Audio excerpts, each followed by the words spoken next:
वो गर्मी के दिन थे। सूर्य देव के कहर से धरती तप रही थी। टूनी का परिवार सड़क पर आया था। क्या हमारी जिंदगी हमेशा ऐसे ही चलेगी? इस तपती धूप में बच्चा सूख रहा है। कर्ज आपने किए और इसकी सजा हम दोनों भुगत रहे हैं। रोती हुई टूनी ने शिकायत की और अपने बच्चे को धूप से बचाने के लिए अपने पंख आड़े रखे। टूनी सूरज की ओर देखकर कहने लगी, हे सूर्य देव, अपना प्रकोप कम करो। हम कहाँ जाएंगे? हमारे खड़े होने के लिए कोई जगह नहीं, ना हमारा कोई घर है, ना किसी का दर है। हम पर अपनी कृपा बरसाओ। यूं सूर्य देव से वो प्रार्थना कर रही थी। सूर्य देव ने उससे कहा, बेटा, मैं क्या कर सकता हूँ? मेरा तो स्वभाव ही ऐसा है। मैं भी बादलों का इंतजार कर रहा हूँ ताकि तुम्हें छांव दे सकूं, पर वो मेरे पास नहीं आते तो मैं क्या कर सकता हूँ? मुझे क्षमा कर दो। हाँ, समझ सकती हूँ। आप भला क्या कर सकते हो? हम मनुष्यों ने अपने स्वार्थ के लिए पेड़ों को काटकर उन्हें बेच डाला। अब उसी की सजा भुगत रहे हैं। मेरे पति ने जो गुनाह किया है उसकी सजा उनके साथ साथ हम सब भी भुगत रहे हैं। ये कहकर टूनी बहुत उदास हो रही थी। सूर्य भगवान भी इस बात से बहुत दुखी थे। इतने में कुछ बादल छा गए, जिससे थोड़ी सी छांव आई। टूनी ने माँ का नाम लेते हुए गहरी सांस ली। उसे प्यार करने लगी, पर अचानक फिर से बादल हट गए और फिर से कड़कती धूप लगने लगी। वहीं थोड़ी दूर में रहने वाली मही चील से उनकी तकलीफ देखी नहीं गई। सुनिए, इस कपड़े से पर्दा बना लीजिए और उसके आड़े रह लीजिए। मैंने आपसे कई बार कहा था, इस तरह पेड़ काटते रहोगे तो हमें ठंडक और छांव देने के लिए कुछ नहीं रहेगा। आपने जो गलती की है उसकी सजा कोई और नहीं बल्कि आप खुद भुगत रहे हो। यूं वो बड़े गुस्से से कहने लगी। उसकी बात सुन, आपने अभी जो कहा वो बिल्कुल सच है। हमने पैसों की आस में पेड़ों को काटा, लकड़ियां तोड़कर उन्हें बेचा और अब छत के लिए तरस रहे हैं। कर्ज से मुक्ति पाने के लिए हमने इतनी बड़ी गलती कर दी। यूं बड़ी दुखी होकर वो कह रही थी। तभी सूर्य देव ने कहा, तुमने हर समय वर्तमान की छोटी मोटी जरूरतों को पूरी करने की ही सोची, पर आने वाले भविष्य के बारे में कभी नहीं सोचा। यूं दुखी होकर सूर्य देव ने भी कहा, पर अब बात बहुत आगे बढ़ चुकी थी। कोई कुछ नहीं कर सकता था। तभी उनके पास छोटू तोता आई। दोस्तों, मैंने पूरे 1 हफ्ते तक उड़ उड़कर तुम्हारे लिए एक बहुत अच्छी सी जगह देखी है। वो जंगल बहुत ही सुंदर है। यहाँ से हम सभी पक्षियाँ वहाँ पर जा सकती हैं, पर हमें एक बात का बहुत ध्यान रखना होगा। जहाँ भी हम आसरा लेने जाएंगे, अगर उस जगह को हमने पैसों की लालच में बेच डाला तो हमारे पास खरीदने के लिए छांव भी नहीं होगी। सभी छोटू की बात से सहमत हुए। फिर छोटू के साथ सभी उसके कहे हुए उस जंगल की ओर चल पड़े। सभी ने पेड़ों पर अपने रहने के लिए निवास स्थान बना लिए। जंगल में मिलने वाले फल और सब्जियों को बेचने के लिए उन्होंने जगह भी बना ली। उन सब्जी फलों को बेचकर पैसे कमाकर वहीं पर खुशी से रहने लगे। एक दिन मही चील और उसके पति उसी जंगल में आए और वहां पर पेड़ काटने लगे। कहीं से छोटू ने ये देख लिया। अरे, ये फिर से यहाँ पर पेड़ काटने आ गए। मुझे अभी जाकर सभी को ये बताना होगा। छोटू तोता ने अपनी सभी सहेलियों को ये बात बता दी। आप अच्छे से जानते हो ना, आप जो कर रहे हो उससे आने वाली पीढ़ी को कितनी तकलीफ होगी। पेड़ नहीं होंगे तो हम कहाँ रहेंगे, और पेड़ नहीं होंगे तो बरसात कैसे होगी। बरसात नहीं हुई, अनाज कैसे उगेगा, और अनाज नहीं उगेगा तो हम क्या खाएंगे। यूं छोटू ने सवाल किया। आई बड़ी मुझसे सवाल करने वाली। एक समय था जब तुम पेड़ों को काटकर हमें बेचती थी। हाँ, हमने की थी गलती। हमने अपनी गलती मानी और फिर से वो गलती कभी नहीं दोहराई। उस दिन हमने कैसी नरक यातनाएं सही हैं हम जानते हैं। इसीलिए आपसे प्रार्थना कर रही हूँ। यूं आंसू बहाकर जब टूनी ने कहा तो मही ने उसकी बात समझी। हम यहाँ पर ईंटों से बहुत बड़े घर बनाना चाहते हैं, जिससे सभी के लिए रहने की सुविधा हो जाएगी। अगर बाढ़ भी आ गया तब भी अपने जान को हथेली में लेकर घबराने की कोई जरूरत नहीं पड़ेगी। हम ये नेक काम ही कर रहे हैं। जैसे ही ब्रूस ली ने अपनी बात खत्म की, सभी जोर से हंस पड़े। ब्रूस ने चौंक कर अपनी पत्नी मही की ओर देखा। लगता है ये सभी पागल हो गए हैं, कैसे हंस रहे हैं। पागल वो नहीं बल्कि हम हैं। हम कभी कभार आने वाले विपत्ति के बारे में तो जरूर सोच रहे हैं, पर सर्व विनाश के बारे में नहीं सोच रहे। यूं मही ने पति को समझा कर कहा।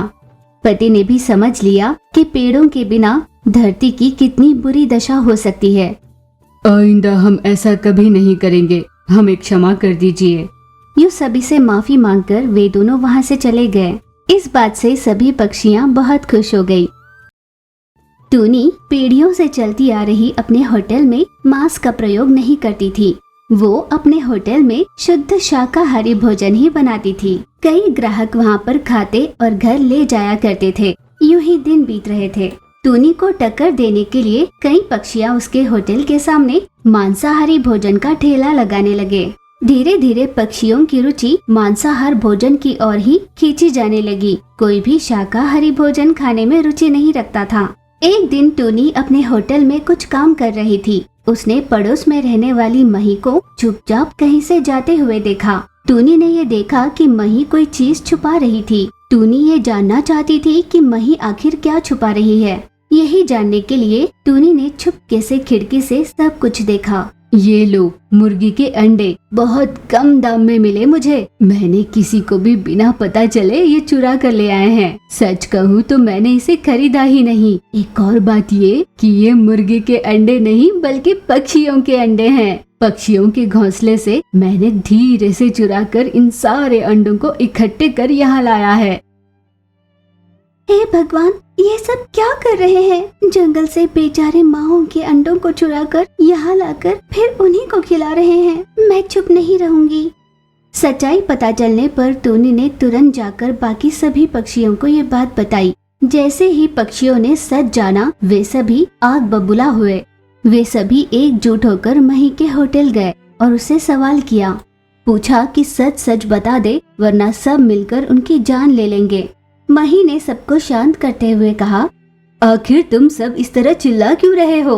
मैं आप सबको सच बता भी दूंगी, पर मुझे पहले ये बताओ कि आपको ये सब किसने कहा? सभी ने चिल्लाकर टूनी का नाम लिया और कहा कि उसने बताया है।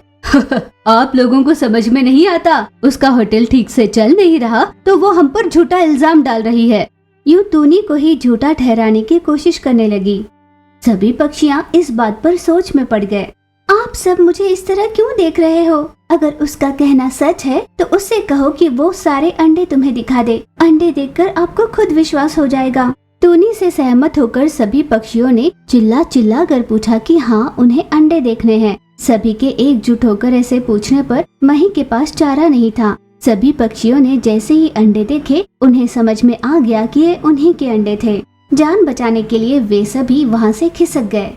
अगर ये मुर्गी के अंडे भी होते तो मुर्गियाँ भी तो अपनी पक्षी जात से ही जुड़े हैं ना। मेरी बात मानो, शाकाहारी भोजन ही हमेशा सेहत के लिए अच्छा होता है। यूं टूनी ने सबसे कहा। सभी अपने अपने अंडे लेकर वहाँ से चले गए। टूनी को एक उपाय सूझा। उसने उस उपाय के बारे में बताने अपनी सहेलियाँ डोरा, लूसी कबूतर और छोटू तोता को घर बुलाया। उन सभी ने कहा, तुम्हारा उपाय तो बहुत बढ़िया है, पर इसके लिए हमें करना क्या होगा? ये पता होता तो मैं तुम्हें क्यों बुलाती।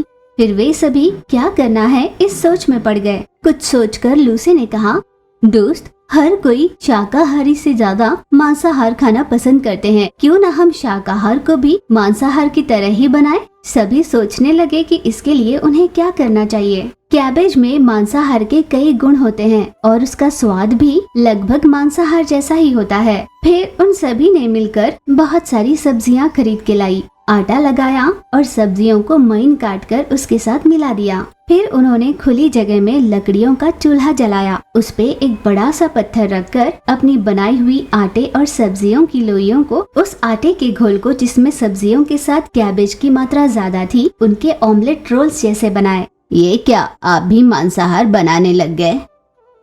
तब टूनी ने सबको समझाया, आप में से किसी को घबराने की कोई जरूरत नहीं। ये शुद्ध शाकाहारी ही हैं। हम इन्हें इसे मांसाहार का स्वाद दिया है। उनके इस नित नए तरीके को देखकर सभी चौंक गए। सभी को उसका स्वाद चखने की बहुत लालसा हो रही थी। एक एक कर पक्षियों ने उस ऑमलेट का स्वाद चखा।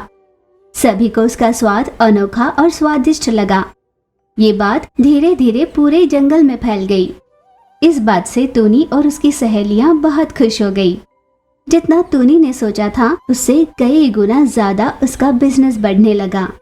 डोरा ने खुश होकर कहा, मैंने ये कभी नहीं सोचा था। अपनी एक नई सोच हमारी जिंदगी इतनी बदल देगी। हमारी तो दिन दुगनी और रात चौगनी तरक्की हो रही है। इस तरह वे सभी आपस में बात करने लगे।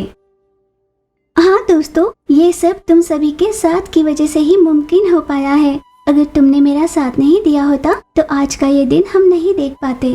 अगर हम सभी ने इसी तरह एक दूसरे का साथ दिया तो तरक्की अपने कदम चूमेगी।